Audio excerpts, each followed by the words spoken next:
Xarici təhsil almaq istəyirsə, ümumiyyətlə ingilis dilini səlis bilmək, çox yaxşı tələffüz istəyirsə, bu mütləq şəkildə aşağı sinifdən başlanmalıdır. Lakin mənim övladlarım kiçik idilər, amma mən indidəndən onları yönləndirmək istəyirəm. Xarici təhsil prosesini hədəfləyən bir uşaq üçün 6-cı sinif artıq ilkin addımlar atılmalıdır. Bəzən valideynlər gəlir, 10 dənə universitet siyahısı verir ki, müraciət edə, bilmirəm. Hansı bir ölkə olur olsun, hamısını verək. O da bir yanlış yanaşmadır, mən düşünürəm. İnsan getdiyi ölkəni də seçməlidir, araşdırmalıdır və ümumiyyətlə hara düşərik əslində belə. Bəli, mən ümumiyyətlə həyatı boyu elə insanları başa düşməmişəm. İngiliscə danışa bilməyən insan necə xarici təhsil şirkəti idarə edir? Bu da bir sualdır mənim üçün. Biz səfirlərin vəzifələri qısa müddətli olur, amma siz müəllimlərin səfirlik vəzifəsi daim olur. İki ölkədə tələbələriniz var. Dünyanın elə bir yeri yoxdur, şurada tələbəm olmasın. Oy, maşallah. Jalə Bəhramova 1987-ci ildə Sumqayıt şəhərində anadan olmuşdur. Orta təhsilini 39 nömrəli məktəbdə almış, ali təhsilini Bakı Slavyan Universitetində və Kids Kollecdə davam etdirmişdir. Change the World proqramının ölkə təmsilçisi, həmçinin IELTS, TOEFL və SAT müəllimi kimi fəaliyyət göstərir. Peşəkar inkişafı istiqamətində CELTA, Delta, TESOL və TICAT sertifikatlarına malikdir.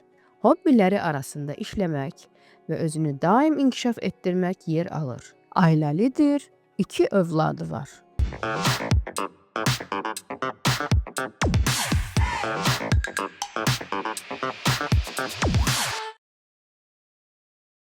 Jalə xanım, xoş gördük. Xoş gördük. Niyə Şeyin Akademiya? Niyə Jalə xanım? Bu günlərim cəmiyyətimizdə ən çox kaotik olan sektorlardan təəssüf ki, biri məhz xarici təhsil məsələsidir. Xarici dilində danışa bilməyənlər xarici təhsil mütəxəssisidirlər. Xarici təhsil alıb gəlməyənlər xarici təhsil mütəxəssisidir və kimlərəsə məsləhət verib konsultantlıq edirlər.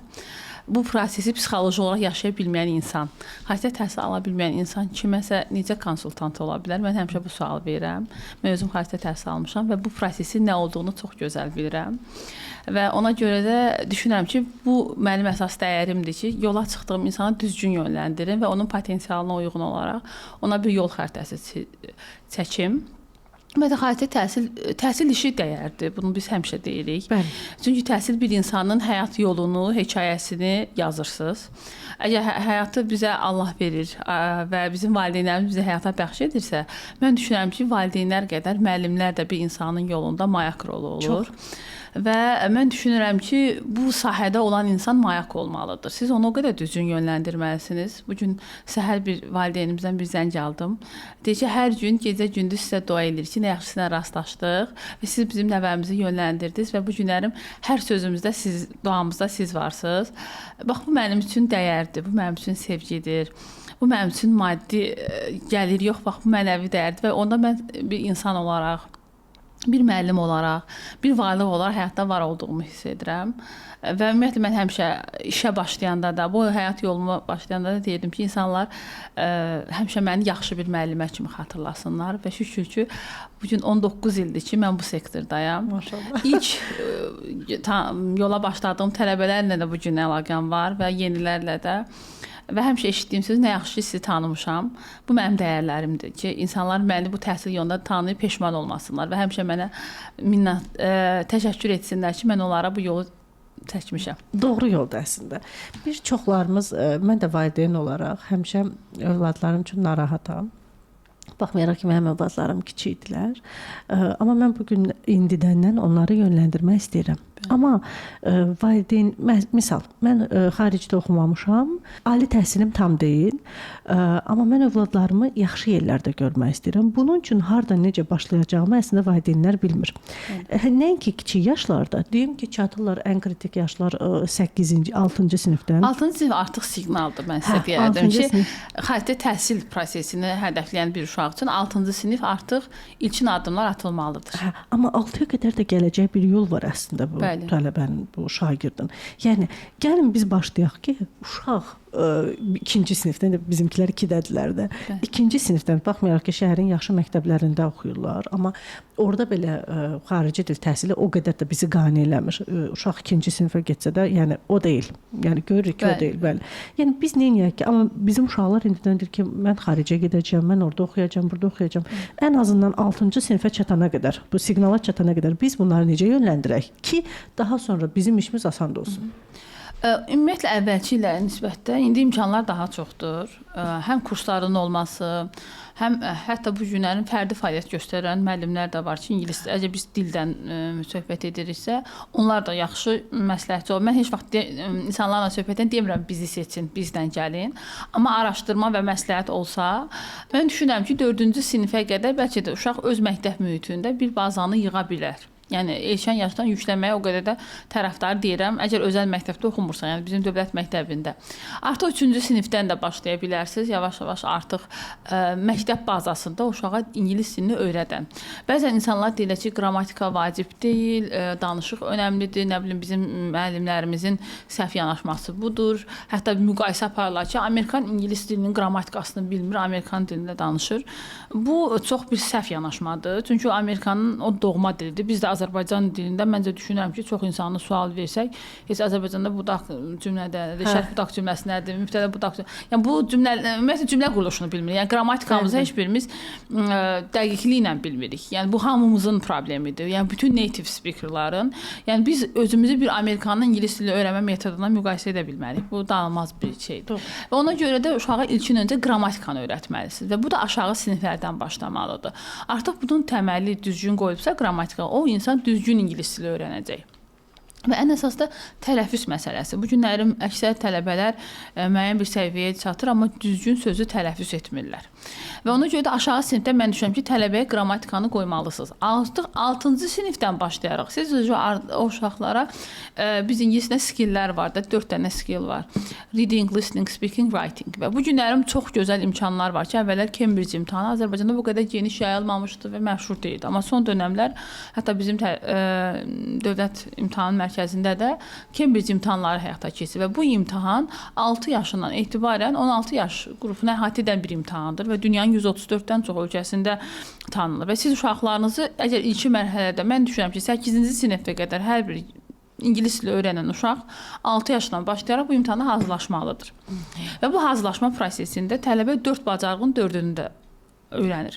Bu günləri biz nə yaşayırıq? Mən illərdir ki, IELTS, TOEFL, beynəlxalq imtahanlara hazırlıq keçirəm. Tələbə gəlir 9-cu, 10-cu sinifdə. Ümumiyyətlə, reading nədir, listening nədir, speaking nədir, bunu bilmir.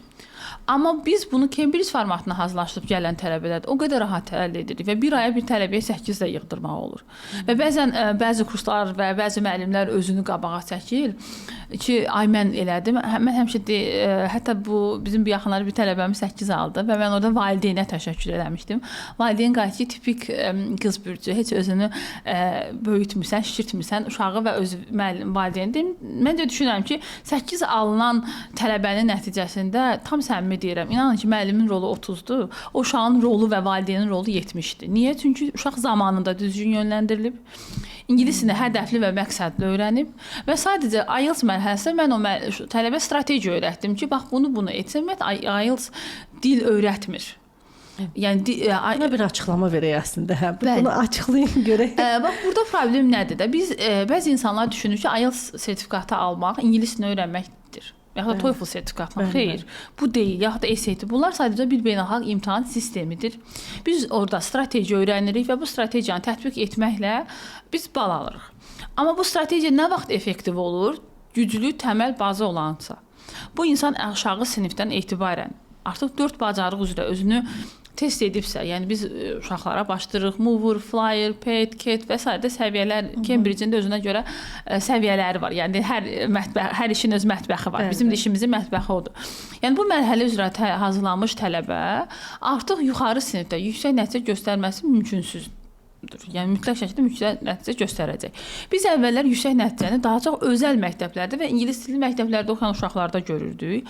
Amma bu gün tam sizə səmimi deyərəm ki, ölkənin ən bahalı özəl məktəblərində oxuyan uşaqlar heç yüksək nəticə göstərmir ki, bizim adi orta məktəblərdə təhsil alan uşaqlarımızda biz çox yüksək nəticə göstəririk. Və bu nəyin nəticəsi? Düzgün yönləndirilmənin və hədəfli və düzgün şəkildə ingilis dilinin öyrənilməsidir. Bu gün valideynlərin bəzən Cambridge imtahanını ciddiyə almırlar və kurslar tərəfindən valideynlərə düzgün Cambridge imtahanının nə qədər effektiv olduğu aşılanmır və valideyn bir şəkildə yanlış versiyada ingilis dilini öyrənir. Mən düşünürəm ki, uşağı əgər aşağıdan düşünürsünüzsə, 6 yaşdan etibarən Cambridge-ə yönləndirin. Yox, əgər məktəb yükü biraz 4-cü sinifə qədər biraz çətin olur, uşaqlar yorulurlar və s. Biz 4-cü sinifdən artıq bitirdiniz, 5-ci sinifə başlayanda Cambridge yolunu tutsanız da belə gecikmirsiniz. Amma 6-cı sinifdən biz bu yola siqnaldır, son mərhələdir ki, artıq biz ingilis dili üzrə xarici təhsil almaq istəyirsə, ingilis dilini səlis bilmək, çox yaxşı tələffüz istəyirsə, bu mütləq şəkildə aşağı sinifdən başlanmalıdır. Bir də ki, bəzən kinoları biz bəyənmirik, kinoları qadağa edirik. Kinolar ən gözəl vasitədir dil öyrənmək üçün. Yəni bəzən pronunciation üçün bəzi uşaqlar var, inanın elə gözəl Amerikan aksenti ilə, British aksenti ilə danışır. Mən özüm onlara heyran oluram. Səbəb nədir? Soruşanda deyir ki, mən çoxlu kinoya baxıram və kinodakı şeyi imitate edirəm, yamsılayıram, yəni və bu şəkildə də dili inkişaf etdirirəm. Yəni yol əsasla budur. Yəni aşağı sinifdən başlayıb mərhələli şəkildə getmək. Zaten bir mərhələdən sonra uşaq özü araşdırır, oxuyur və nəticədə əldə edir. Onda misal üçün deyim ki, 6-cı sinifdən başlayaraq artıq bir siqnal dedik. Deyim ki, tələbə baxmayaq da bu da uşaqdır. Deyim ki, öz hədəfini seçdi. Amma çatır 11-ci sinifə deyir ki, yox, mən tamamilə dəyişmək istəyirəm sferamı. Tamam başqa bir sahəyə getmək istəyirəm. Bu da artıq bura qədər sən bir əziyyət çəkmirsən və bundan sonra da artıq sən risk faktoruna girirsən. Bax, belə olanda, fikir dəyişikliyi olanda onda necə, misal üçün, idarə eləmək olur ki? Mən düşünürəm ki, o Azərbaycanda əgər qəbul prosesində bu qərarı veririksə, bəzən çətin olur. Çünki biz də Azərbaycanda bilirsiniz də, birinci qrup, ikinci qrup, biz qrup üzrə hazırlaşırıq və müəyyən bir hədəf fənləri var ki, biz o fənlər üzrə hazırlaşırıq. Amma məsələn, SAT hazırlığı IELTS və TOEFL-un üstünlüyü tərəfi odur ki, bu sizə bir limit qoymur. SAT ilə biz tələbəni istənilən fakültəyə müraciət edə bilərik. Ekonomi də ola bilər, psixologiya da ola bilər, nə bilim, finance da ola bilər, hüquq da ola bilər və s. Yəni bu bizə beynəlxalq imtahanların üstünlüyü odur ki, onlar bizə fakültə seçimində məhdudiyyətlər qoymur və biz istənilən fakültəni seçə bilərik. Bəzi təbii ki, tibb təhsilində biraz tibb bilirsiniz, dünyanın hər yerində seçicidir və müəyyən şərtləri var. Tibb həmişə ekstra fənlər də istəyir qəbul üçün.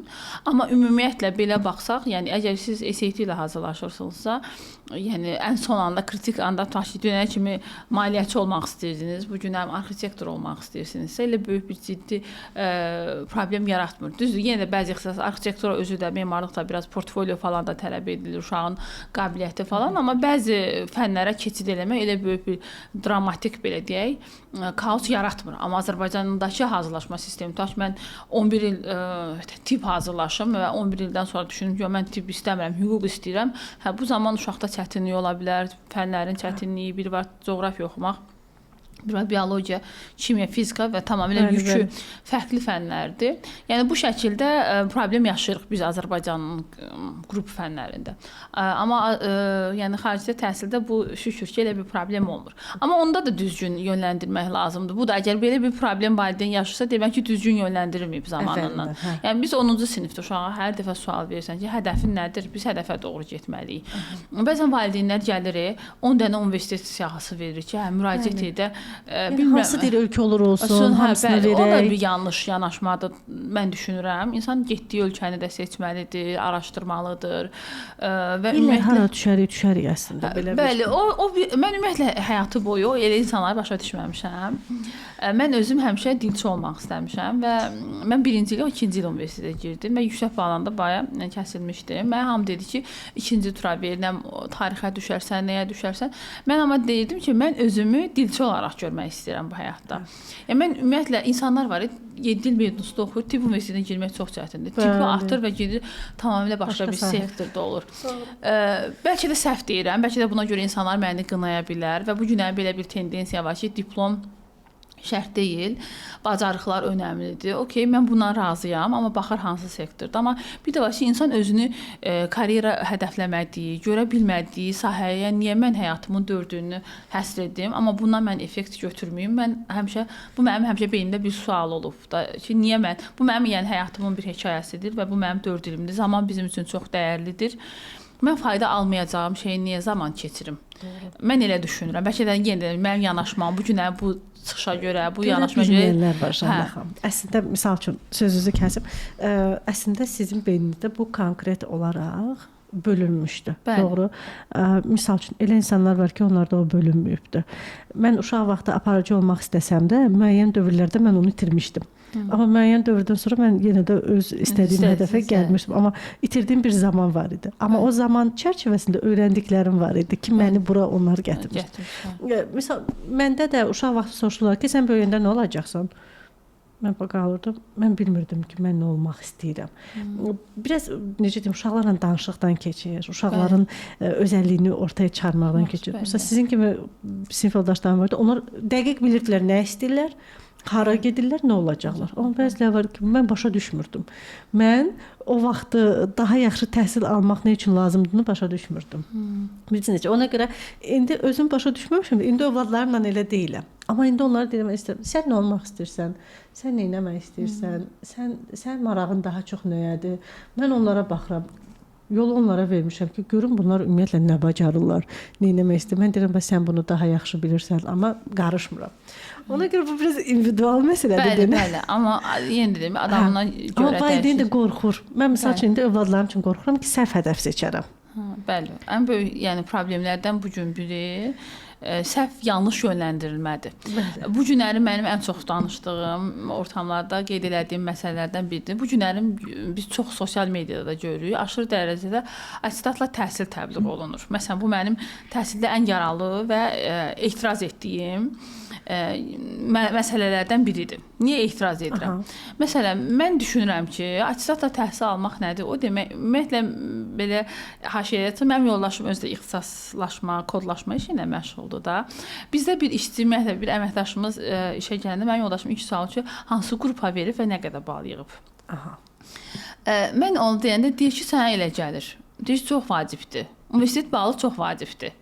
Deyirəm ki, niyə görə düşünürsən də? O qədər insanlar var ki, neçə yüz balla universitetə girib, amma deyir ki, o da bir təməl biliyidir də. Yəni biz universitetdə biz biliklər öyrənirik və biz deməli mənim bazam var ki, mən gedib bal yığmışam və universitetə qəbul olmuşam. Bəzən biz bunu qəbul eləmirik, amma mən zamanda da düşünürdüm ki, universitet balı düzdür. Okay, universitetə girəndən sonra karyera qurmaq hər bir insanın şansıdır, fərasətidir, çalışqanlığıdır. Bundan razıyam. Amma mən düşünürəm ki, universitetə girmə balımız da çox önəmli. 11 il universitetdə hədəfli olmayan, 11 il məktəbi effektiv oxumayan bir şagird. Yəni qəbulda minimum 300 baldan 150 bal toplamayan bir kandidati biz niyə attestatla xaricə təhsilə yönləndiririk? Xaricə təhsil nədir? Xaricə təhsil ölkəni təmsilçiliyin bir parçasıdır. Mən elə düşünmüşəm. Mən xaricdə təhsil alanda, mən xarici layihəyə çıxanda mən jalə deyiləm. Mən Azərbaycanam, mən Azərbaycanlıyam, Azərbaycanın səsiyəm. Mənlə yola çıxan, bu gün bunu nəyisə görə demirəm. İstənilən uşaqla, mənlə yola çıxan uşaqlar deyil, hər dəfə deyirəm, biz Azərbaycanlıyıq. Artıq əksi hərəkət olmasın, Azərbaycanı düzgün təmsil edin. Bəzən uşaqları biz bir debat yarışına gedirik. Kostyum geyinəndə mən hamısına deyirəm ki, qalstuk tak, kostyum tak. Deyirlər ki, müəllimə, Avropalılar tişört geyinib, siz elə imkan vermirsiniz, bizdən başqa qalstuk. Mən deyirəm ki, o Avropalıdır, o İtalyandır, o Fransızdır, sən Azərbaycanlısan. Və sonra gəlib mənə deyirlər, deyirlər ki, biz sizin komandaya heyran qaldıq, çox disiplinlidirlər, çox ağıllıdırlar, çox belə cool görsənirlər. Bu nədir? Və biz orada Azərbaycanı təmsil edirik. Artıq ilkin təəssüratı. İlkin təəssüratı biz yaradırıq. Və artıq Azərbaycanlı komandası deyəndə onların beynində biz yaranırıq. Çünki biz orada onu təmsil edirik. Və mənə görə xaricdə təhsil də biz bir auditoriyada oxuyuruqsa, biz xaricdə təhsil alanda nə deyirlər? Deyirlər ki, patokumuzda Hindistanlı da var. Bu günlərin bu xaricdə təhsil alan uşaqlardan soruşanda deyirlər ki, fizika, kimya auditoriyasında Hindistanlılar çökürlər, çox savadlıdırlar, halbuki biz bu günləri bir Avropalı və bir Hindistanlı müqayisə olsa, hamımız üçün Avropa daha cazibdir, nəinki Hindistanlı.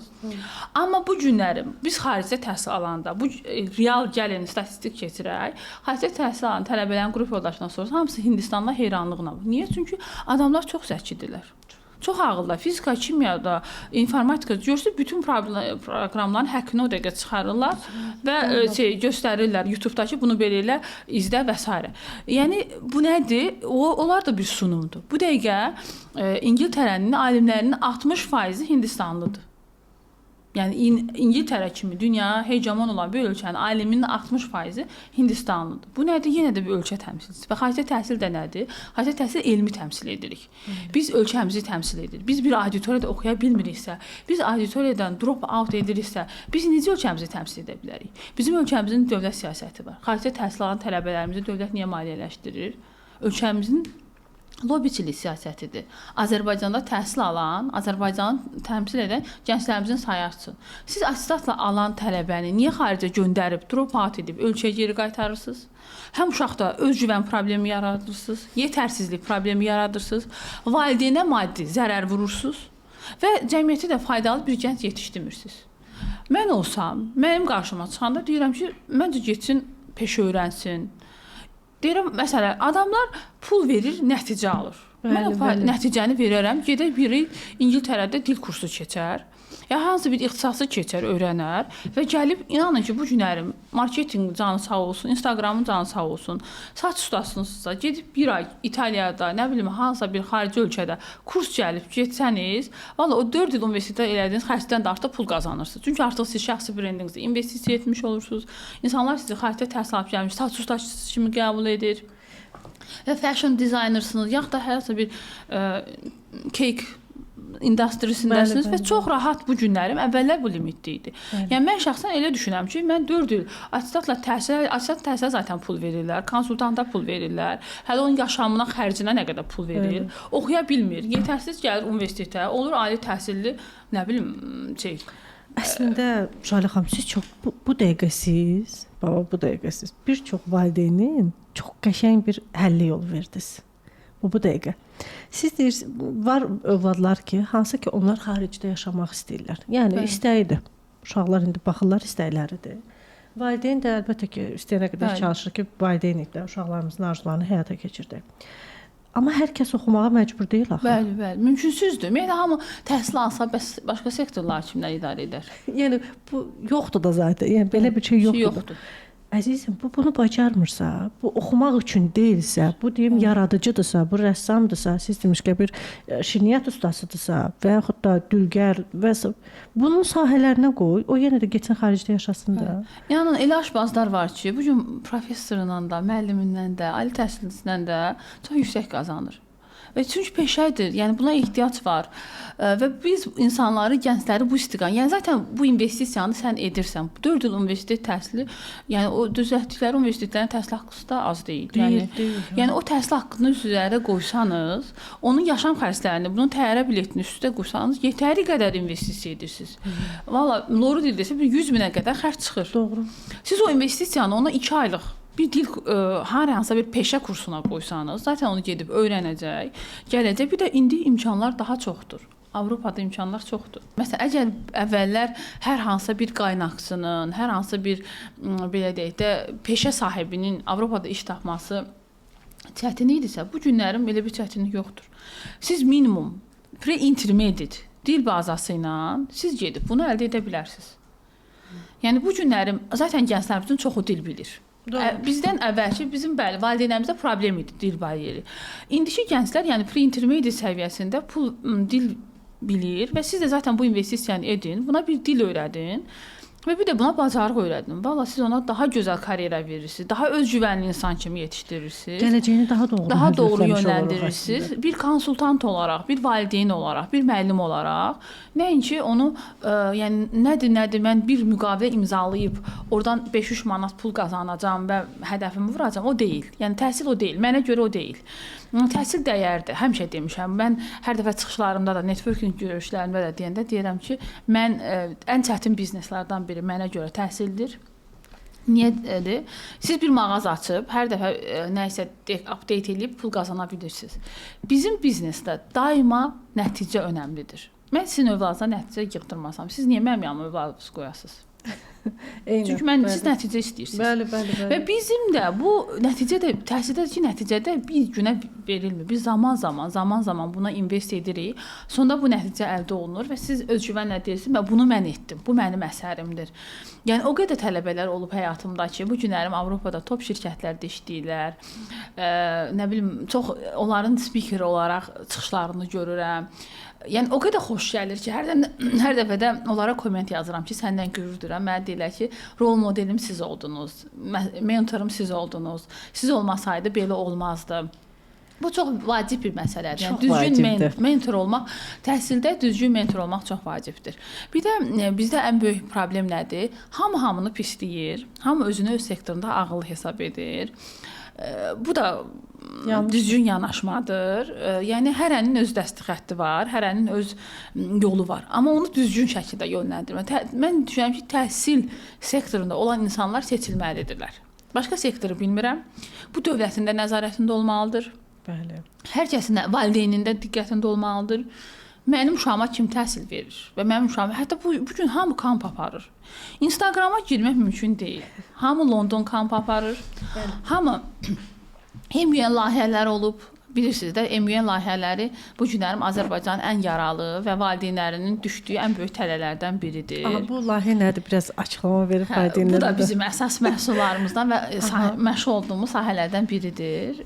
MUN BMT-nin model yarışıdır və layihənin əsas məqsədi gənclərə diplomatiyanı təbliğ etməkdir və diplomatiya sahəsində gəncləri yetişdirməkdir. Və bu layihəni demək olar ki, ilk dəfə bu bazara sunan, bu sahədə tələbələr yetişdirən mərkəzlərdən də biri biz olmuşuq və bu sahədə addımlar basıb Şeyin Akademi olaraq.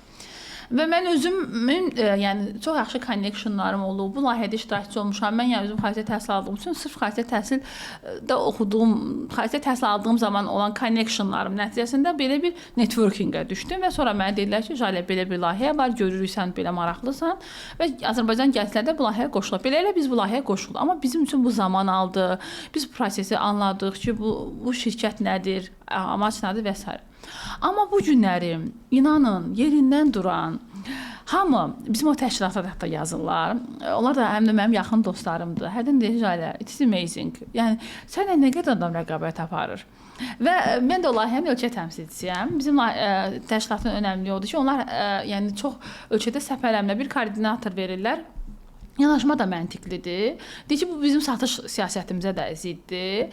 Biz bir providerla işləyirik və o insan vasitəsilə hamı bizə tələbi ola bilər. Yəni başqa insanlarla mühatib olmur. Yəni bu şirkətin öz prinsipidir və zamanında da məni tanıyıb və bunu qoyub. Və bu çox maraqlıdır ki, insanlar neçə dənə təşkilat yazır və bunlar geri dönüş etmirlər. Nədir? Burada mənlə ünsiyyətə girməmək üçün bir Azərbaycanlı ilə və gedə başqa bir X bir şirkət tapırlar, no name bir MUN-lər tapırlar və bunu bəhbəhlə valideynlərə təbliğ olunur. Ay BMT-nin layihəsi belə gəldi, BMT elə getdi. Amma valideyn də araşdırmır və uşağını gözü yumulu qoyur. Mən baxmalıyam ki, mən ümumiyyətlə uşağımı bir yerə qoyuramsa, bir girib onun tarixinə baxaram. Çox qəşəng nüansdır, bax. Çox gözəl. Yəni, mən bu təşkilat, mənə o qədər təşkilatlar yazır. Zaten Instagramda sosial bir insanam. Mənə o qədər təşkilat yazır ki, siz görürük, qrup aparırsınız. Mən o dəqiqə girirəm, araşdırıram bunların tarixinə, neçənci ildə yaranıb, kimlə var, kimlər bunun qonağı olub və s. Və bu nəyə tutsunur? Və ondan sonra mən bunu valideynə deyirəm ki, mən bunu edərəm, yoxsa bəzi adlarını çəkmək istəmirəm, bəzi olimpiyada. Bir də mən necə düşünürəm? Mənim alanım olmayan sahə deyirlər ki, siz nə olimpiyadalar aparmısınız? Aparsaz o qədər adam gələr sizlə. Fizika olimpiyadası, kimya olimpiyadası, riyaziyyat olimpiyadası. Mən deyirəm ki, mən sual verən lazımdır. Jalə, sən bilirsən riyaziyyat, fizika, kimya nədir? Yəni mən fizikaçı deyiləm, riyaziyyatçı deyiləm. Mən yola çıxdım uşağa. Məsləhət verə bilməyəcəmsə, mən o yarışda uşağı yönləndirə bilməyəcəmsə, mən ona doğru mentor olmayacamsa, mən niyə oradan 5 manat pul qazanıram deyə mən sizə aparıram fizika olimpiyadasına. Kör-körənə. Niyə? Bu axı bir gəncdir. Mən o yolda, mən onun rol modeliyəm. Mən o uşağı xaricə gedəndə, o uşaq hər bir şeyi ilə mənim duruşumla, geyimimlə, ölkəmi təmsil etməyimlə, mənim onlara verdiyim sevgi və münasibətlə rol model olmalıyam. Mən gedib kimya olimpiadasında, uşağın orada yazdığı kimyadakı o formulu bilmirəmsə, mən necə onu aparım ki, sənin kimya olimpiadasına aparım? Onda Jalə xanım, burada gözəl bir sual çıxır. Jalə xanım hansı sahə üzrə aparır? Jalə xanım sırf ingilis dili və diplomatiya sahəsində. Diplomatiya. Diplomatiya sahəsi necə? Yəni biz full diplomatiya deyil bu. Burada əsas ingilis dili bilgisi olmalıdır, public speaking olmalıdır, uşağa liderlik bacarıqlarıdır. Jalə xanım zaten bir beynəlxalq münasibətlər təhsil backgroundu var. Yəni burada mən hop deyə düşməmişəm. Yəni mən bir təhsillərimdən bir sahəsi budur. Və eyni zamanda uzun müddət mən bu yarışlarda iştirak etmişəm, təcrübəm var və ona görə də mən bu işi üstələnə bilərəm. Və biz o prosesdə uşaqları A-dan Z-yə prosesi hazırlaşdırırıq. Bizim özümüzün beynəlxalq komandada olan komanda üzvlərimiz var, koordinatorlarımız var. Biz onları uşaqları hazırlaşdırırıq, resurs və materialından təmin edirik. Ondan sonra yarış aparırıq. Bir də maraqlısı odur. Keçən dəfə bir yarışda gördüm. 35 yaşında insanın MUN-ə gedir. MUN yarışı 12 yaşdan 24 yaşa qədər olan bir insana faydalı olan bir yarışdır. 35 yaşında olan, 30 yaşında olan insan MUN yarışına sizcə nə öyrənə bilər? Biz MUN-ə aparırıq, uşaqlara özgüvən, liderlik, komandada işləmək, ictimaiyyət qarşısına çıxış etmək, ingilis dilini öyrənmə motivasiyasıdır. Biz elə uşaqlar var ki, mən genəldə seçirik, düzdür. Bəzi uşaqlar var ki, pre-intermediate-də olsa götürürəm. Valideyn amma deyirəm ki, bax valideyn, mən aparıram, amma mən söz vermirəm sizin uşağınız yer tutacaq. Amma mən söz verirəm ki, sizin uşağınız ingilisini daha hədəfli öyrənəcək, daha motivasiyalı olacaq və onda komandada işləmə ruhu olacaq. Və mən o qədər uşaqlar olub ki, biz sıfır pre-intermediate ingilis dilini aparmışıq. İndi o uşaqlar advanced səviyyədə ingilis dili bilir. Hədəf qoyublar ki, müəllimə biz orada çıxış edəcəyik, qalib gələcəyik və biz ingilis dilini daha hədəfli öyrənəcəyik. Yəni məsələn mən o yarışı aparanda bir növ ingilis dilini öyrənməyə də onlara şuuraltı təbliğ edirəm. Onlar deyirəm, görürsən, niyə qalib gəldi? Yaxşı pronunciation-u var, yaxşı ingilisdə danışır, yaxşı ingilisdə araşdırma qabiliyyəti var. Sən də demək ki, yaxşı oxusan, sən də bunu bacararsan. Bu özü bir tələbəyə stimul olur. Və mən sırf mən MUN-ə ona görə o layihəyə qoşuldum. Yəni mən sırf o layihəyə qoşulanda araşdırmışdım ki, bir ingilis dil müəlliməsi olaraq mən bu debat yarışını aparanda mən bu tələbələrə nə verəcəm? Yəni ki, burada mənim maddi marağım, mən yenə deyirəm, özümü tərəfləməm. Libo insana soruşa bilərsiniz. Jalə müəllimə gördüyü işin neçənci dərəcəsində maddi maraq güdür. Bu həmişə belə olub da. Bəzən baxıram, deyirlər ki, ay 2-3 il şirkət açır. Ay belə mənə deyirlər ki, ay müəllimə niyə qalin vacinizlə, Porsche-niz, nə bilim, Port Baku deyir. Deyirəm ki, mənim Porsche-mdə, mənim qalin vacinimdə o xarici təhsil alıb gələn, yüksək rəhbər vəzifələrdə işləyən, Jalə müəllimə bir zəng edəndə baş üstə müəllimə nə desəz qulunuzda hazıram. Jalə müəllimənin Porsche-si də, qalin vacin də odur da. Yəni dəyərlər üzərində. Mənim üçün o çox önəmlidir də. Yəni hərənin bir dəyəri var. Bəlkə də yenə deyim, bu gün mənim danışdığım kimi məsələn bir klişe gələ bilər. Hərdən bəzi dostlarım danışanda deyirlər ki, səhv danışırsan. Pul enerjidir, nə bilim belədir. Sən belə onu öz enerjini qovursan. Mən elə şey yanaşmıram. Mən düşünürəm ki, mənim enerjim tələbələrimdir. Mənim enerjim onlardan aldığım sevgidir. Məni var edən bir müəllimi ümumiyyətlə həyatda var edən nədir? Yəni tələbələridir. Bəhrələr. Onlar hamısı sizin bəhrəniz. O şeiri o qədər sevirəm. Deyirəm, ey hörmətli müəllim, hər yerdə, hər könüldə. Yəni o şeiri o qədər sevirəm. O hər dəfə bir şey olanda, dünyanın hansısa bir ölkəsinə gedəndə o dəqiqə yazırlar ki, müəllimə, Berlindəsiz. Keçən dəfə Berlinə getdim, amma Almaniyada olan tələbələrimlə görüşəm. Bəzilərini görüşdüm, bəzilərini yox. Hamısı yazır ki, ayda kaş əvvəlcədən desəydik, biz gələrdik, sizi orada görərdik. Neçə ölkədə tələbələriniz var? Dünyanın elə bir yeri yoxdur ki, orada tələbəm olmasın. Oy, maşallah. Yəni 19 ildir ki, sırf xarici təhsil işi görürəm və maraqlısı o ki, dünyanın elə bir demək şirkəti yoxdur ki, orada tələbələrim işləməsin. O da çox zövq verir. Çox həqiqətən. Yəni bu görüşümüz də çox təsadüfi alındı. Bu gün mənim tələbələrimlə network gecəmizdir, qala gecəmizdir və mənim 15 il, 19 il öncə dərs etdiyim tələbələrimlə görüşümüzdür. O qədər duyğusalam. Bu gecəni necə keçirəcəyimi də bilmirəm. Çünki onlar mən öz həyat yoldaşıma da, əməkdaşlarımıza da deyirəm ki, siz Sakit müəllim də bilirsiniz də, mənim abimdir və mənim böyük dəstəkçimdir. Mən həmişə deyirəm ki, siz hazır Jalə müəlliməni görmüsünüz. Hamı bizim indi komandamızda, mən öz həyat yoldaşıma dedim ki, sən gələndə Jalə müəllimə hazır idi. Amma deyirəm bu gecədə olanlar isə sıfır Jalə müəlliməni görənlərdir də. Yəni mən xarici təhsil alıb gələndə mən erməni qəbirstanlığında yaxınlığında bir kirayə ev tutmuşdum. O evdən Jalə müəlliməni görənlərdilər və onlar necə oldu da Jalə xanım da sizə qayıdaq onda. Jalə xanıma qayıdaq. Yəni necə oldu ki Jalə xanım mən bildiyim qədər Gəncə şəhərindən idi. Yox, Sumqayıtda. Sumqayıtdan böyüyüb gəlib bu günlərim həmin o Sumqayıtdan olan Jalə xanımın dünyanın hər bir yerində tələbəsi var. Mən sizi sanki bir ulduz və tələbələrinizi isə sizdən olan bir işığa bənzətdim bu dəqiqə. Bu necə baş verdi sizlə? Mən demək 2012-ci ildən etibarən artıq xarici təhsil prosesimdən sonra Bakıya gəlməli oldum. Məsələn, qayıtmağı planlayırdım, amma həyat şərtlər elə oldu ki, mən Bakıda qalası oldum və özəl kurslardan birində işə başladım. Amma ümumiyyətlə mən tələbəlik dövrümdə də Amerikanlarla çox işləmişdim. O zamanlar bilənlər bilir, sülh korpusu var idi. Mən ümumiyyətlə dil öyrənməyimdə Amerikanların əvəzsiz rolu olub. Biz 8 il Azərbaycanda host family olmuşuq və onlar mənim dil öyrənməmdə ümumiyyətlə dünya açılmamda böyük rol olub. Və bir də bunu deyim, onu qoyum. Mən ümumiyyətlə belə insanam. Məsələn, sizə bir yaxşılıq edərəmsə, heç vaxt düşünmərəm ki, siz o mənə qarşılıq verəcəksiniz. Amma həyat mənim qarşıma o qədər gözəl insanlar, mənim həyatıma yön verən insanlarla rastlaşdırıb ki, mən həmişə deyirəm ki, etdiyim qarşılığı zaten Allah görür və dəyərləndirir. Zaten elədir. Mən həmişə elə düşünmüşəm. Bu gün kiməsə yardım edərəm, amma düşünmərəm ki, onu sabah o da mənə eləyəcək. Amma mən düşünürəm ki, mən elədim, mən öz payımı etdim və bunun qarşılığını başqa cür alacağam. Əsl insanlıqdır bu. Məsələn, mən həyatımda bax, tələbəlik illərimdə Amerikan səfirindən rastlaşdım. Amerikan səfirindən rastlaşmağım mənim bugünkü Jaləni yaratdı. Və mən heç arzulamadım bir universitetə qəbul olmuşdum. Yəni hədəflədiyim universitet o deyildi. Amma bu günlərim hərdən gənclərlə görüşəndə deyirəm ki, bəzən siz təhsil alırsınız, amma təhsil aldığınız yeri təbii ki, hamımız hədəflədiyimiz universitetə girmirik. Düzdür, mən hədəflədiyim ixtisasda oxumuşam. Yəni dilçilik üzrə oxumuşam, amma hədəflədiyim universitet deyildi. Amma geri baxanda deyirəm ki, mən universitetə girməsəydim, mən səfirlə də görüşməzdim. Və səfirlə görüşməsəydim də bu günlərimki Jalə müəllim olmazdım. Yəni mən universitet vaxtı səfirlə tanış oldum. O sonra bizim host family olmamıza kömək oldu. O zaman sülh korpusu var idi və sülh korpusu sayəsində Amerikanlar mənim dünya görüşümü və vizyonumu artırdı. Və daha sonra xarici təhsil prosesi gəldi. Xarici təhsil prosesindən sonra mənim Bakıya qayıtmağım və iş prosesi başladı.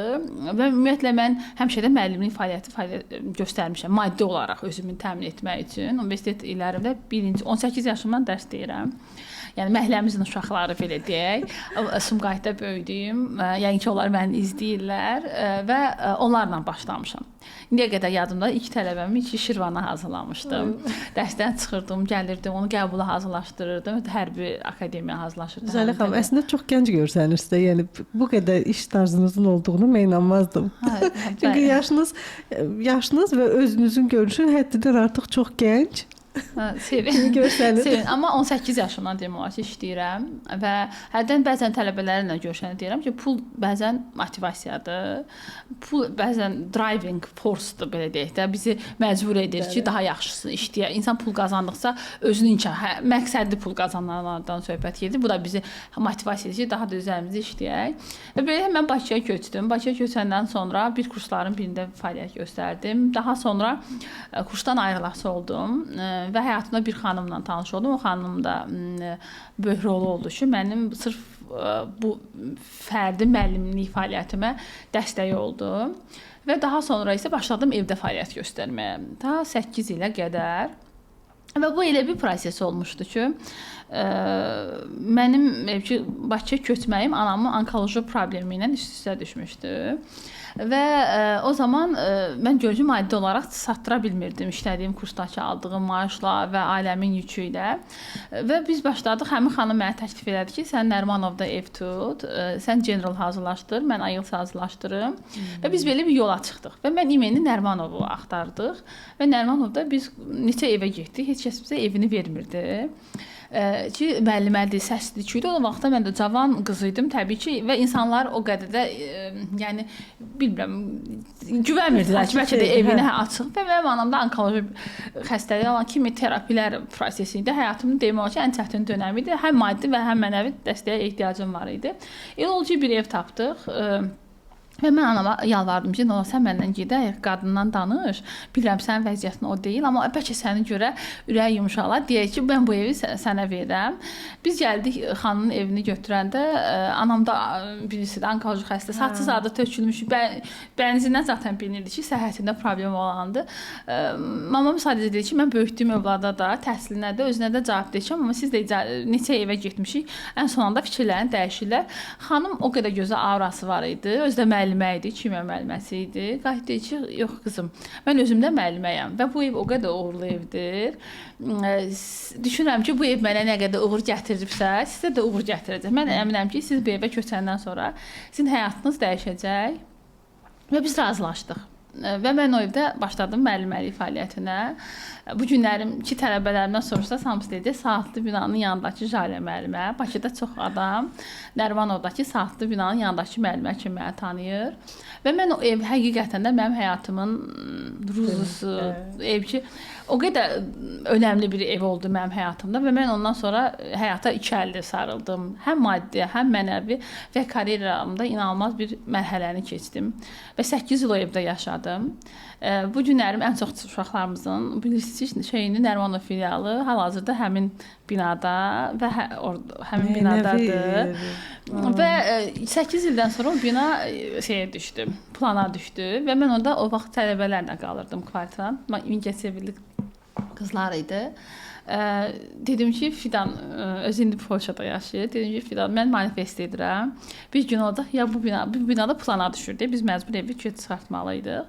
Dedim ki, Fidan, manifest edirəm. Ya bu evdə mənim şirkətim olacaq, ya da mənim bu binada evim olacaq. Dedik və bu evdən biz əşyamızı götürdük, çıxdıq. Mən o evdən çıxanda o qədər keyfsiz idim. Elə bildim ki, uğuru, hekayəni burada qoyub çıxıram.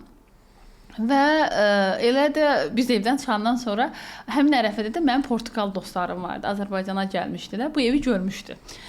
Və o vaxta kimi də, yəni mən ancaq evdə fəaliyyət göstərdim, xaricə gedirdim, təlimlərdə iştirak edirdim, özümə amma yetəri qədər investisiya qoyurdum. Mən heç vaxt pul qazanıb, ay maşınım, evim olsun demirdim. Bütün qohumlarımız mamama deyirdi ki, bu qədər qazanır, eləyir, bütün günü xaricə gedir, oxuyur, bəsdir də getsin kvartiran qalana kimi ev alsın.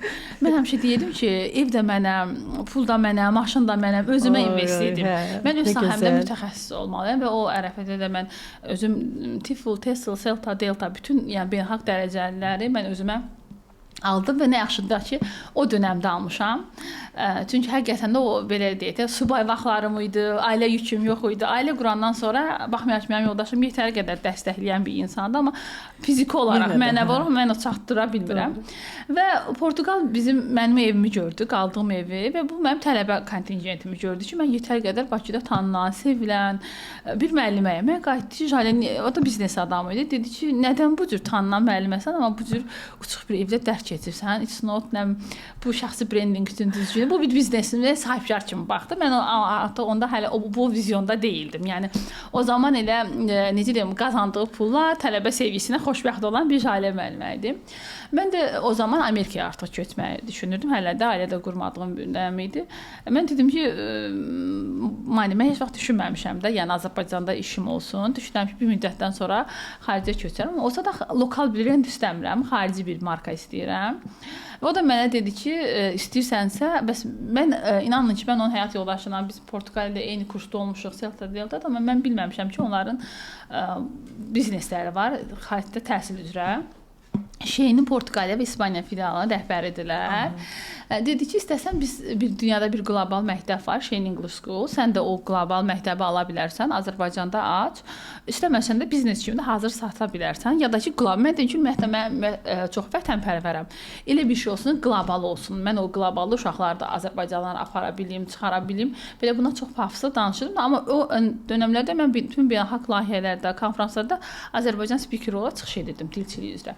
Dedim ki, artıq düzdür, karyeramda bir özümə invest eləmişəm, artıq eləsəm də tələbə yönümlü bir şey olsun. Və bu şeyini mənə təklif etdi.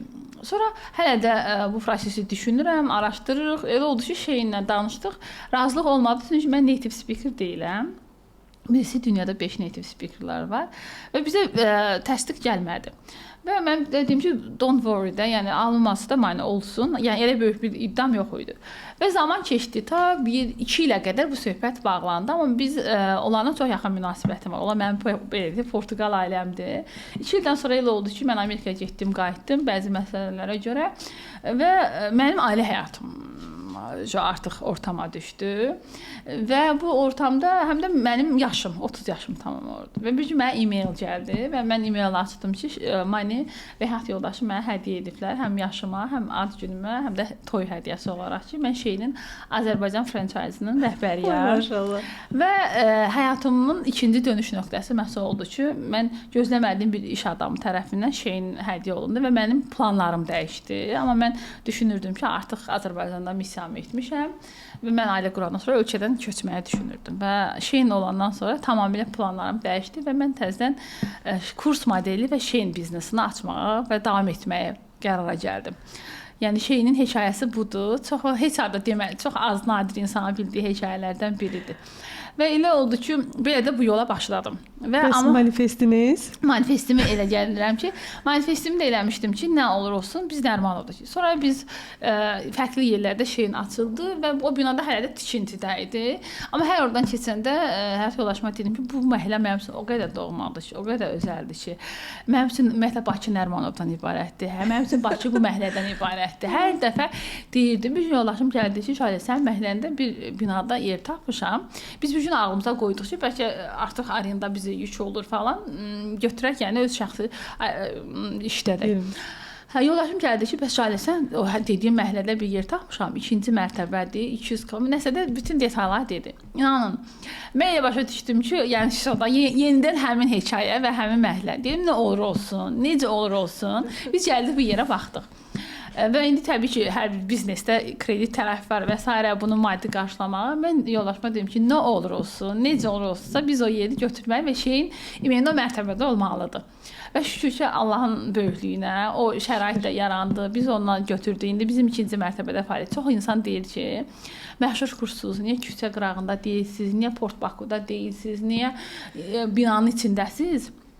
Buradan o dinləyənlərə də deyirəm ki, ora mənim üçün o qədər mənəvi dəyərlidir ki, o mənim üçün saraydır da, o mənim üçün... Əslində ata ocağı deyərdik biz o Şeyinin başlamaq bizim Şeyinin Nərimanov filialına insanlar girəndə deyirlər ki, o qədər doğma mühiti var, o qədər isti bir ruhu var. İnşallah bir gün sizi qonaq çağıracağam. Mütləq sevə-sevə. Orada hər şey, hər bir detalda özüm dizayn eləmişəm. Ora girən hər kəs deyir ki, çox qəribə bir aurası var. O qədər mən ora sevgi qoymuşam. Elə ki, düşündüm ki, mən həyatda arzuladığım, beynimdə elədiyim bir şeyi heç nə dəyişmədi. Yenə mən Nərimanovdayam, yenə də həmin bina, həmin yer və həmin yəni o sanki zamanın keçdiyinin fərqində deyildiniz də. Zaman yəni sizin üçün mən düşünürəm ki, ya ora qayıtmaq zamanın keçməsi deyildi də.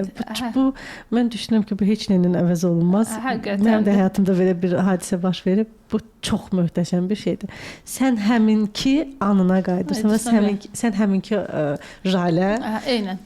Rali olursan. Yəni hekayəmiz əsas budur. Ən çox da uşaqlardan aldığım insanlardan gəlirlər deyirlər ki, niyə burdasınız? Dəmişə də beynimdə demişdim ki, harasa qonaq olanda bir gün açıq şəkildə bunun hekayəsini deyəcəm ki, o insanlar bilsin ki, biz niyə Nərimanova mən o dərəcədə bağlıyam və odaklıyam. İnşallah ki. Minnətdaram sizə ki, bu tür gözəl hekayəni bizim üçün saxlamışdınız. Sağ olun. Mən sizə də təşəkkür edirəm. Gözəl bizə ki, yəni siz bunu burada bizə dediniz. Yəni mən çox sevindim. Burada keçirmədiyim his qalmadı. Mən sizə deyərdim. Sağ olun, çox sağ olun. Çox məmnun oldum ki, ya bu hadisə belə baş verib.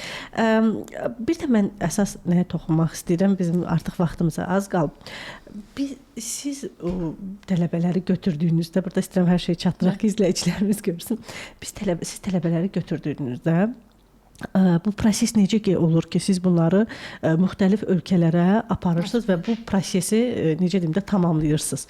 Bu neçə ölkə üzrə gedir və mən bildiyim qədərilə siz səfirliklərlə də görüşürsünüz, nümayəndəliklərlə də görüşürsünüz. Yəni dövlət rütbəli nümayəndəliklərlə də uşaqların birə-bir, yəni üz-üzə görüşləri də olur. Yəni bu proses necə olur? Çünki mən bildiyim qədərilə digər təlimlərdə, kursların heç birində bunlar yoxdur. Yəni mümkün deyil. Çünki onlar dövlətlə bir deyillər əslində. Ümumiyyətlə bir də şey deyim ki, mən ən böyük arzum diplomat olmaq olub. Yəni səfir olmaq olub. Elə oldu ki, həyat dəyişdi, hekayəmiz. Bunu bir dəfə Düşünürəm ki, olar ya. bilmirəm o həyatdır. Həyatdır. Gəlin buradan manifestiyə elə. Eynən. Elə biz keçən dəfə Abu Dabidə bir konfransdaydıq və İtaliyanın səfiri oradaydı. Belə bir söz dedi. Dedi ki, biz səfirlərin vəzifələri qısa müddətli olur, amma siz müəllimlərin səfirlik vəzifəsi daimi olur. Çünki siz bu uşaqları ölkə-ölkə gəzdirirsiniz, həm ölkənizi təmsil edirsiniz, həm gəncliyinizi təmsil edirsiniz. Yəni və bunu ömrünüz boyu edirsiniz. Biz bunu 4 illik, 5 illik bir vəzifə edirik. O qədər xoş mənə bir təəssürat bağışladı ki, yəni yanaşma həqiqətən gözəl idi və mən həmişə də arzum olub ki, yəni özüm səfir olum. Həyat gətirdi, amma heç də peşman deyiləm. Həyata dünyaya bir də gəlsəm, yenə də Jalə müəllim olaram. Və bu kvamda və bu həvəsdə və bu enerjidə. Sonra uşaqlarından bu layihəmiz başladı və bu günəm təəssüf ki, bu gün gənclərimizə çox yanlış rol model insanlar təbliğ olunur. Bəli. Yanlış şəxslər, yanlış modellər və pul hədəfli olur. Mənim əslində yandığım odur ki, çox üzr istəyirəm sözünüzü balından kəsim. Çox yaxın tanıdığım, xaricdə təhsil proqramına aparan bir neçə şirkətin nümayəndələrini, rəhbərlərini şəxsən tanıyıram. Şəxsən bir neçə gündəmdə olan proqramlara köklü pullar yatıraraq, onların aparıcılarıyla dostluq münasibətlərinə keçərək, xalqın izləmələrindən istifadə edərək dəyərli pozisiyaya gəlib çıxıblar. Amma nəticə o deyil. Bəli, təbii ki. Yəni bir də ümumiyyətlə mən düşünürəm ki, zaten elin gözü tərəzidir. İnsanlar çox yaxşı bunu seçirlər və görürlər ki, mən həmişə deyirəm, ingiliscə danışa bilməyən insan necə xarici təhsil şirkəti idarə edir? Bu da bir sualdır mənim üçün.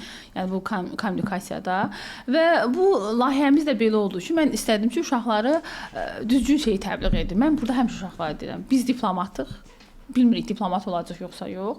Amma hər bir Azərbaycanlı özündə bir diplomatdır. Çünki biz ölkəmizi təmsil edirik. Harda olursa olsun, İraq olsun, biz Avropa gedirik, xaricdə başımıza bir iş gəlir. Bizə kim kömək edir? Azərbaycan hökuməti. Biz Azərbaycanlıyıq və biz dünyaya belə gəlmişik və bizim arxamızda duran Azərbaycan hökuməti, bizim qanunumuz, bizim hökumətimizdir. Və biz bunu gənclərə təbliğ eləməliyik. Və uşaqlar da onlarla görüşməkdə əsas məqsədim o ki, onlar real rol modellər görsünlər, siyasəti araşdırsınlar, diplomatiya siyasəti necə olur, bu sahədə karyera qursalar hansı yolu izləməlidirlər. Ümumiyyətlə ölkəni təmsil etmək nə deməkdir?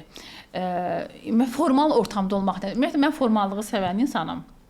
Mənim üçün formallıq çox önəmli bir şeydir. Çox nadir ortamda mən qeyri-formal olaram. Mənim üçün bəlli qaydalarım var da. Formallıq mənim həyatımın bir hissəsidir və heç nə də dəyişməyəcək. Nə qədər relax insanlar olsa da belə. Və o formallığı çox sevirəm. Onu uşaqlara təbliğ eləmək istəyirəm ki, qoyun o ortamda olsunlar, onu görsünlər, təcrübə qazansınlar. Eyni zamanda onlara bizim gəncləri tanıdıram. Hər səfirlə gedəndə o qədər xoş feedback alır, necə ağıllıdırlar, necə araşdırmalıdırlar. Bir də uşaqların özündə özgüvəni olur ki, biz getdik, bu səfiri gördük, ondan söhbət elədik, ondan danışdıq. Ki o necə deyim, ümumiyyətlə uşaqlara bunu təbliğ eləməliyik. Mən həmişə gənclərimizə deyirəm ki, biz necə oldu Qarabağa ala bildik? Çünki biz məktəbdə oxuyanda bunu bizə təbliğ edirlər. Qarabağ Azərbaycandır, Qarabağ Azərbaycan. Bu bizə təbliğ olundu deyə biz hər birimiz bizim yaşıtlarımız aldı da Qarabağ vuruşanlar, şəhid olanlar kimlər? Çünki biz məktəbdən bunu bizim beynimizə şuur altımıza yedirilmişdi. Həmişə hazır idi. Bəli, hazır idi. Bəli. Bu yetişən gəncliyə də bunu təbliğ edir. Hər bir şey təbliğatdan başlayır. Bəli. Əgər biz yanlış rol modelləri təbliğ edəcəksə, onlardan soruşanda nə olmaq istəyirsən? Deyəcək ki, bax mən filankəs olmaq istəyirəm. Adlarını çəkmək istəyirəm. İnanın ki, bu günlərim qızlarımıza yanlış rol model qadınlar təbliğ olunur. Bəli. Oğlanlarımıza yanlış rol model kişi modelləri göstərilir. Bəli. Amma bu cəmiyyətin qadın və kişi obrazı var və normal qadınlar və kişi obrazları gənclərə təbliğ olunmalıdır, göstərilməlidir ki, onlar özlərini, onları rol model görsün. Biz İtaliyada olduq. Azərbaycan səfiri ilə görüşdük. Çox səmimi bir görüşümüz oldu və tam səmimi deyirəm ki, səfirimiz özü bir gənclər üçün gözəl rol modeli idi. Onun həyat hekayəsi, onun təcrübəsi, tələbələrimizə göndərdiyi mesaj, eyni zamanda Fransada Leyla xanımla görüşmüşdük. Onlarla danışıqlar o qədər uşaqlarımıza böyük bir aura verir. O qədər onlar Azərbaycanlı olmaq, Azərbaycan ölkə xaricində təmsil etməyi, təhsilin önəmi, nə qədər təhsilli olmaq vacibdir. Gənclərin bu cür rol model insanlarla görüşməyə ehtiyacı var. Gənclərin hansısa, yəni TikTok-la, YouTuber-la, hansısa nə bilim, cəmiyyətə faydası olmayan, düzgün yönləndirilməyən, Bəli. yəni siz demişkən sözünüzə belə deyim qüvvə olsun. Həqiqətən yanlış qadın obrazları təbliğ olunur. yanlış kişi obrazları, hansı ki Azərbaycanın kişi obrazları deyəndə Bəli. bizim milyonçularımız, bizim elə rəhbərimiz deyərdim ki, yəni Bəli, gözəl rol modeli bəli, olardı. rol modelimiz olaraq ondan sonra yəni çox heç yerə demirəm də hər kəs öz ailəsindəki atasını model olaraq götürsün. Yəni bizim ailələrimizdə atalarımızdır, qardaşlarımızdır, yəni onların geyim tərzləridir misal üçün. Həmçinin analarımızdır, nənələrimizdir, belə deyim. Amma bu günlərim mən övladımı hansı tərəfdən qoruyacağımı inanın ki bilmirəm. Mən bilmirəm övladımı yerli bazardan qoruyum, bilmirəm xaricdən qoruyum. Mən yenə də məcburam ana olaraq misal evimdə xəmir açmağa mən məcburam ki övladımı, qız övladım mətbəxdə qadının nələrdən olacağından xəbəri olsun. Çünki mənim övladım restoranlarda hamının eşitdiyini, o yeməklərin adını çəkir. Mən məcburam övladımı başqa restoranlara aparıram ki, bax bizim düşbərəmiz var, bizim xingalımız var. Sən bax ki, bizdə kebab var. Bizim həyatımız fast fooddan ibarət deyil, əzizim. Ya əslində bizə çətindir bu. Bəli. Bizlərə çox çətindir. Biz də mən düşünürəm ki, mən həm valideynəm, həm anayam, həm müəlliməm, həm də bir mentoram. Yəni mənim bu həyatdakı bu yaşda olan, çünki mən gələcək nəsil yetişdirən bir fərdəm Azərbaycan hökuməti. Hamımız elə bu ölkəmizdə və siz elə bir rol model olmalısınız. Bəzən müəllimlər olur. Sosial səhifələrində elə şeylər paylaşırlar. Elə geyim tərzi, nə bilim, içdikləri içkini, əyləndikləri rəqsi qınamıram. Bəlkə də yenə də izləsələr, amma mən düşünürəm ki, bir müəllim bunu elə. Mən də qısa da geyinirəm, dar da geyinirəm, əylənirəm də. Amma bu mənim izləyicim, tələbəm bunu görmür. Bu mənim şəxsi həyatımdır. Tələbə bunu görməməlidir. Mən müəlliməmsə, o mənim dərsdəki uğurumu, tələbələrlə olan hekayəmi, onların hansısa bir hekayəsini paylaşmağımı, onlar məni səfirlə görülməlidirlər. Onlar məni hansısa bir dövlət tədbirində görməlidirlər ki, onlar desinlər ki, biz sizdən ilhamlandıq. Siz mənim rol modelimsiniz.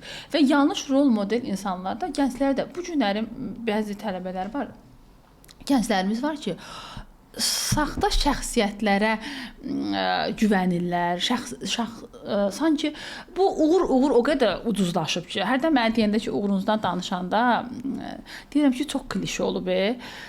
Məndən oturub söhbət edən deyirlər ki, siz əslində çox maraqlı hekayəniz var, insanların biləsi, motivasiya olası. Niyə demirsiniz, niyə danışmırsınız? Deyirəm, o qədər ucuz hekayələr hər şeyi o qədər ucuzlaşdırıb ki, inan ki, öz doğru olan da danışmağa çəkinir ki, danışaram bəlkə başqa cür yönə anlanlar, ya başqa tərəfə yozular və bu da gənclərə də inanın ki, mənfi təsir edir. Bu gün gənclər o qədər saxta obraz yaradıblar Instagramda, sosial mediada ki, güya bunlar uğurlu. Yəni 15 yaşında, 16 yaşında uşağın nə uğur hekayəsi ola bilər? Həyat qabaqdadır. Yəni 19 ildir dərs keçirəm. 19 ildir müəllimlik fəaliyyətdən. Mən demirəm mən uğurluyam. Onu zaman, onu həyat və mənimdən sonrakı dönəm göstərə bilər. Jalə müəllimə bu cəmiyyət nə qədər faydalı idi. Yəni amma bu da nəyin təsiridir? Sosial medianın yaratdığı pafoslar, hekayələr, klişelər, bahalı həyatlar, bahalı maşınlar. Yəni niyə bu təbliğ olur? Və çox maraqlı, təhsil adamısın. Mən təhsillə bağlı bir post edəndə ona 20-30 like gəlir. Amma bir kaotik bir şey paylaş, adi öz şəxsi həyatını paylaş. Bizim insanımız niyə buna maraqlıdır? Mən onu başa düşə bilmirəm. Öyrədici şeylər paylaşırsan, əmək qoyursan, bu maraq çəkmir. Çünki bu da şeyə bağlı, təbliğata bağlıdır. Çünki başqa şeylər təbliğ. Görürsüz, bir dənə couple səhifəsi açılan kimi izləyici tavan, amma bir təhsil sahəsində olan izləyicilərə baxın, hamımız yuxarı aşağı hələ deyirlər ki, nə yaxşı təhsil adamsınız, bu qədər izləyiciniz var. Çünki bizim insanımıza yanlış şeylər təbliğ olunur. Ya bir də insanlar, məsələn, mən belə düşünürəm də, bəzən məndən yaxın dostlarım danışan deyir ki, sən eləsən, hamı belə olmalı deyil. Demək ki, insanlar bir şey öyrənmədiyi şeyə niyə baxsın? Məsələn, insanlar otururlar saatdan türk serialına baxarlar da. Məsələn, mən onları da qınayıram ki, mən ondan bir şey öyrənmirəmsə. Zaman itkisidir mən deyirəm. Mən niyə ona zamanı xərcləyim? Jalə xanım, ora hər adam gələ bilmir. Yəni, mən əstəğfurullah demirəm nəsə. bir çoxları seriala baxmaqdan stresslərini ata bilirlər. Dincəlmək, mənim üçün dincəlmək gəzməkdirsə, kimin üçünsə dincəlmək oturmaqdır, kimin üçünsə telefonla danışmaqdır. Bəli. Amma hər birimiz dincəlirik. Yəni mənim də ətrafımda çox mən yadıma gəlmir. Axırıncı dəfə o Kvadalupa nəsə bir serial var. Bəli. O dönəmlərdə bəli. Onda bizim informasiya onda təzə gəlirdi. Bəli. Qıtlığı idi. Onda baxırdıq. Mən də uşaq belə mən rus dilini elə Libyatadan öyrənmişəm. Eynən. Yəni o dönəmlərdə yəni. Amma onda da bizim üçün bir faydalı tool idi ki, biz rus dili öyrənirdik. Bəli, biz orada rus dilini öyrənmişdik. Hərdən deyirəm, heç bunu baxırsınız, ingilis də baxın, çin dilində baxın. Bir də onlar da böyük təsir olur. İnanın ki, o seriallar da bu günlərim keçən dəfə bir çıxışımda da dedim ki, bu günlərim gənclərə soruşsanız, hamısının biz gənclərin dreami haraydı? Amerika. Bizim dream country'miz Amerika idi. Amma indiki gənclərin dream country'si Koreyadır. Şərqdir, Çindir, Yaponiyadır. Niyə? Çünki onların kinoları, onların serialları gəldi bizim həyatımıza. Bizim uşaqlar balacadır, hələ 8-9 yaşlar var, Koreya deyirlər. Amma biz Koreya, film, kino, sosial mediada gördükləri onlar təbliğ olunur. Amma bizim dövrümüzdə Hollywood filmləri təbliğ olunurdu. Biz Hollywoodu sevirdik. Mən uşaqlara Amerika deyirəm, onlar Koreya deyirlər. Bəli. Yəni ona görə də sosial mediada göstərilən, filmlərdə göstərilən şeylər çox önəmlidir və bu kontrolda olmalıdır mən düşünürəm və mən düşünürəm ki, təhsil insanları, elm sahəsində olan insanlar, siyasət sahəsində olan insanları biz gənclərə göstərməliyik. Yəni mədəniyyətdə də olan, incəsənətdə də olan rol model insanları göstərməliyik. Valideynlərin burada çox böyük rolu var. Bəli. Valideyn yönləndirməlidir. Valideyn dinləməlidir ki, övlad da dinləsin. Valideyn özü dinləmirsə, valideyn özü belə deyim də, Lori desəm, show biznesin nümayəndələrinə daha çox izləməyi üstünlük tutursa, hansı ki, qısa həzləri daha çox üstünlük tutursa aldığı zaman, videolara baxdığı zaman, yəni məlumdur ki, övladı da biz qınaya bilməyəcəyik. Bizim vaxtımız azdır. Mən sizdən bir tələbənizin uğur hekayəsini istəyirəm ki, uğur hekayəsi dilində, yəni ən yadda qalan tələbənizi istəyirəm ki, yəni hər dəfə siz onu xatırlayanda gözləriniz dolur, kövrəlirsiniz, ya sevinirsiniz. O qədər sonsuz hekayəsi olan tələbələrim var ki, inanın 1 deyil, 5 deyil. Bir dəfə birini alaq, hər dəfə alaq. Məncə ən özəl olan və hər kəsin bildiyim mənə görə Aysel olub. Aysel bu dəqiqə hazırda Lüksemburqda bir finans şirkətində işləyir. Amma Ayselin hekayəsi mənim üçün həmişə özəldir. Hətta bir dəfə də paylaşmışdım. Aysel mən tanıdığım dönəmdə Aysel qəfildən valideyn anasını itirmişdi və həyatda bayağı küsüb, depressiv bir qız modeli idi və heç bir şeyə marağı yox idi. Başqa bir insanla mən öyrəndim ki, bu hal-hazırda anasını itirib, biraz motivasiyası, ümumiyyətlə hər şeydə neqativ yüklənən biri idi. Həyat elə gətirdi ki, bizim yollarımız kəsişdi və mən Ayseli tanıdığım gündən özümə hədəf qoymuşdum. Mən onu həyata bağlayacağam və uğur qazanmasında gücümün çata biləcəyi qədər bir şey edəcəm. Və biz bir ingilis dili hazırlığa başladıq. Bu ən azı bir 14 ilin, 15 ilin söhbət, 8, 12-13 il var yəni. Biz Ayselin hazırlığa başladıq. Başlığa dedi, ay müəllimə, mən hara, Almaniya hara, mən hara, xaric hara.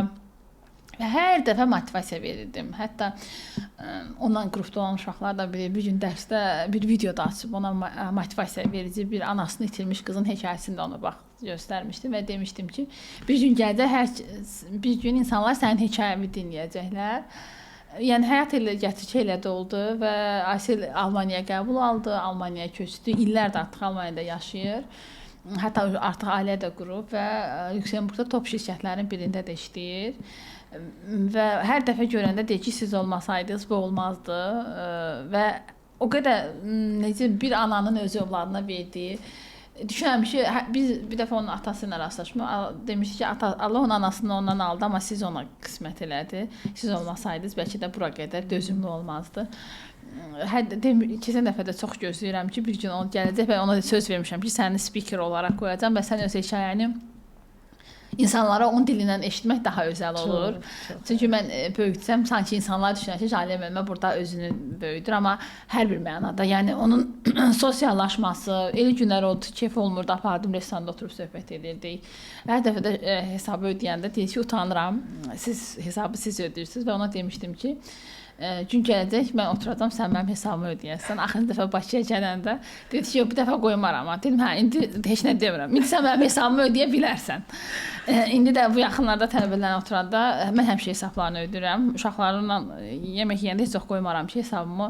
Düzdür, Dilahi müəllimə, Nemeski şot falan. Deyirəm ki, yox, mən ödəyim. Siz deyir ki, niyə qoymursunuz? Deyirəm ki, mən o vaxt qoyuram ki, siz böyüyürsüz, işləyirsiniz, pul qazanırsınız. Onda mən deyirəm ki, hesab səndən.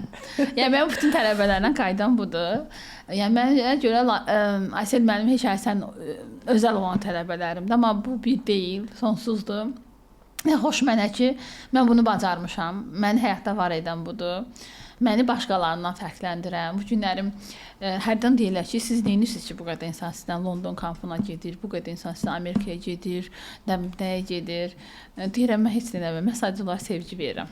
Mənim üçün həyatın dili, insanların dili sevgidir və təmənnasız sevgidir.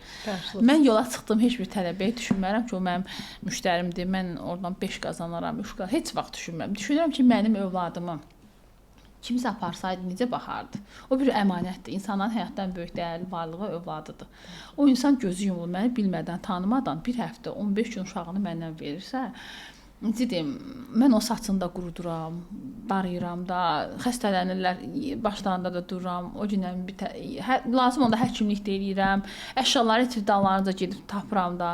Hədən deyirlər ki, niyə eləyirsən? Deyirəm, necə eləyə bilmərəm də. Yəni burada mən onların müəlliməsi deyiləm. Orada bir ana obrazına girirsən ki, bu mənim üçün əmanətdir də. Yəni həqiqətən də əmanətdir. Yəni insanlar 15 gün uşağından ayrı qalır və sən onu o cür təəssüratla. Bir də uşaqlıq elə bir xatirədir ki, mən həmişə mənlə yola çıxan uşaqlar belə düşünürəm də. Özlərindən də soruşuram. Hansısa bir kursa gedəndə olur da təbii ki.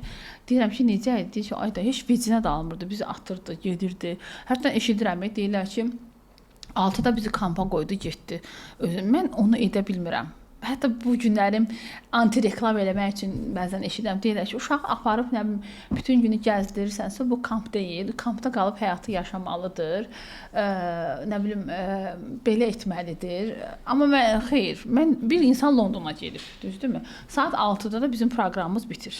İngilisdə birisi Nemes kimi bir şeydir. 6-da все qutardı, getdi. 6-da mən uşağı kampa qoysam, yeniyetmə enerjik dolu uşaq. 6-da o əlbəttə ki, hər dəcəliyi deləcək, hoqqada çıxaracaq. Tempo ilə biz Azərbaycana bir yerə düşəndə əylənməyi, belə zarafatlaşmağı, gülməyi çox sevirik. Doğru. Mən amma uşağı 6-dan sonra aparıram, valideynə də deyirəm ki, valideyn, mən bunu 12-də, birinin yarısı gətirəcəm kampa. Mən o təcrübəni full yaşadıram. Həm İngiltərənin dadını, duzunu da çıxarır. Həm də onu yoruram. O yeniyetmədə, o yorulmasa, o gəlib o enerjini başqa cür edir. Həm özünə problem olur, həm mənə problem olur. Həm də mənim biraz da mən aşırı mükəmməliyyətçi insanam. Ən düzü bir prosesdə bir mənfi bir şey olsa, mən özümü danlayıram ki, sənin səhvdir. Uşaq səhv edir, mən demirəm ki, uşağın səhvidir. Deyirəm, mənim səhvimdir, mənim boşluğumdur. Deməmişəm ki, eləyib. Məsələn, insanlar var ki, uşağa cumur. Uşaqlar desinlər. O qədər səhv edərlər, mən özümü danlayıram ki, səhv mənimdir. Mən sizə nəsə boşluq vermişəm ki, siz eləmisiniz. Hətta deyir ki, ay müəllimə, siz niyə siz dedim? Yox, mən eləyəm də. Yəni mən elə yanaşıram. Yəni mənim bu necə deyim, yanaşmam səhvdirmi, düzdürmü bilmirəm, amma bu məni xoşbəxt edir. Və bu mənə sonsuz sayda güvən yaradır. İnsanlar o gün uşaq sayır ki, sizlə 6 dənə ölçüyə getmişəm. Bu bizi necə xoşbəxtdir ki, insan 6 dəfə övladına sizə güvənməsi nə deməkdir? Bu davamlılıqdır. Mən başqasını bilmirəm. Söz verirəmsə ki, bundan sonra mən uşaqları sizin yanınıza göndərəcəm. Yəqin ki, sizə uşaq bölməsi də var da. Bəli. Yəni mən öz uşaqlarımı, düzdür, orada təlimdə kursa yazdırmışam, amma oradan biraz narazıyam. Danışdığımızla dəyilən üst-üstə düşmür. Mən övladlarımı sizin yanınıza göndərirəm. Çünki yəni mən özümün gördüyüm müəllimə modeli, ibtidai sinifdə Suqra müəlliməm. Mən gördüyüm müəllimə modelini sanki siz bu dəqiqə mənim gözümün qabağında canlandırdınız. Mən həmişə eşitdiyim komment. Yəni siz tipik deyilən müəlliməsiz. Həqiqətən müəlliməsiz. Həqiqətən müəlliməsiz. Jalə xanım, bizim vaxtımız sona çatıb. Çox sağ ol. Həqiqətən çox maraqlı oldu. Çox maraqlı oldu. İndiyə qədər olduğum ən maraqlı və ən belə ürəkdən danışdığım podkastlardan biri oldu. Nə gözəl. Çox məmnun olduq sizi içdən tanımağımıza. Mən əminəm ki, siz ürəyinizi hər yerdə açan adam deyilsiniz. Bəli, çox həqiqətən səmimi oldum. Tək-tük ortamlardan biri oldu mənim. Çox minnətdaram sizə. Çox təşəkkür edirəm. Çox dəyərlisiniz. Sağ olun. Bizim üçün və övladlarımız üçün. Azərbaycan kinosunda demişkən, sükanı belə saxlayın. Sağ olun, minnətdaram. Çox minnətdaram sizə. Çox dəyərlisiniz. Çox minnətdaram Çox sağ sizə. olun. Mən də sizə təşəkkür edirəm. Həqiqətən maraqlı efir üçün, bu səmimiyyəti yaratdığınız üçün. Yəni ən azından düşünürəm ki, mən hər ortamda bu qədər səmimi olmuram. Hərdən bu mənə deyir ki, biraz səmimi olun. Birdən deyim ki, o gün bir efirə getmişdim, o qədər əsəbləşmişdim ki, mən elə şey çox vacibdir. Mənim üçün ortamda rahat ol. Düşünürəm ki, mənim danışığınızda rabitə itdi. Əlaqə edim, çünki o ortamda özümü rahat hiss edə bilmədim deyə beyində başqa şeyləri vurğulamaq istədim, başqa şeylərə getdim. Amma sağ olun ki, siz ortamı yaratdınız. Mən həqiqətən özümü çox səmimi hiss edirəm. Sizdən aldığımızı sizə vermişik. Çox sağ olun, Həqiqətən. təşəkkür edirəm. Minnətdaram Sağ olun. sizə. Sağ olun. Sağ olun.